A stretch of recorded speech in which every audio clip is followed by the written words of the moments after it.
Hey, my Legion, how y'all doing today? I'm back with a TV review of a show that just premiered on NBC. It's called You, Me, and the Apocalypse.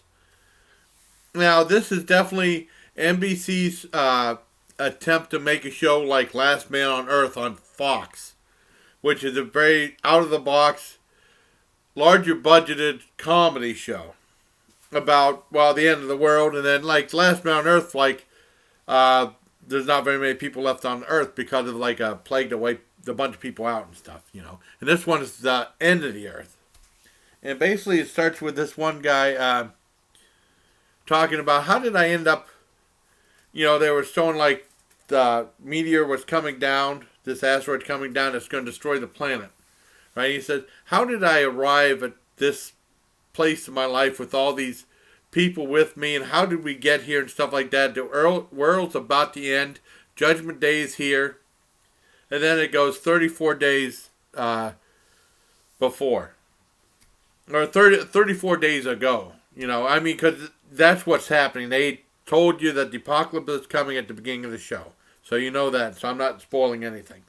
And then it goes and talks about him. He's from Australia. He's like a regular, mild-mannered guy who lives a very routine life.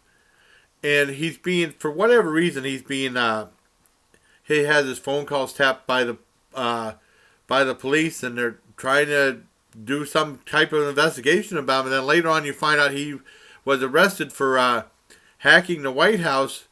And you see the guy, it's not him, but it's like a doppelganger, which is a guy who looks like him and has his DNA and stuff like that. And they arrest him and they think that's him. That's one story.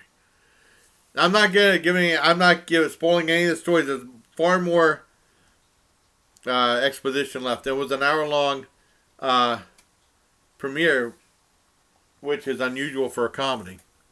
And then the second story involved Jenna Fisher. And it was like she goes to this prison, female prison, and there's two gangs, a Latina gang and a white supremacist gang, and they're trying to fight for her affections and for her to be on either side, and she gives them both the finger, right? And they find out, and she said her lawyer's going to talk to her, so she gave them both the finger, right? And she said that their lawyer said, I don't think I'm going to be out and get you out of jail. You need to tell me what happened. You didn't hack into the NSA. You're just a librarian. Your 14-year-old son did. And she's trying to protect him. So she said she did. And then she has to go back, and everybody's pissed off at her. The third story takes place in Italy. And it's about this one nun who has this assignment to go to some place called the Devil's Advocate in this one church. And what huge church. And the one father is played by Rob Lowe. Jenna Fisher and Rob Lowe are the biggest stars in the film that I've seen so far. And he's like, what he wanted to do was, he said that so many priests have been canonized for sainthood, more in the last 5 years than in the whole 19th century. And he's trying to find dirt on these people, seeing if they had an eye for altar boys or whatever, pillow biters, whatever.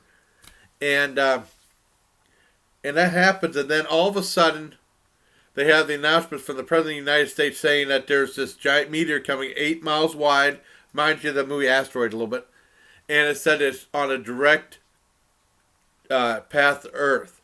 And they said this is an extinction event. We're all going to be wiped out in 34 days, and everybody goes apeshit.